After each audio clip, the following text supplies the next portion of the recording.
Ayan po. Naglalagay po siya ng... Ay, ano na tawag na dyan sa nilalagay mo na?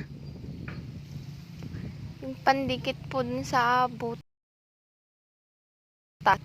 ng yero. Ayan po. Kasi tumutulo. Ayan, bintana namin. Pang takip. Kawayan lang. Tapos plastic.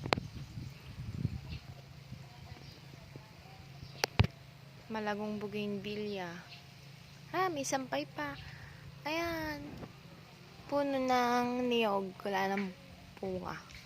Ayun pa lang po siya, oh. Oh, di ba? Yung yellow na yon, yun po yon. Pili lang po. Ayan. Sige. Ayun. Tinatapal niya. Thanks for watching.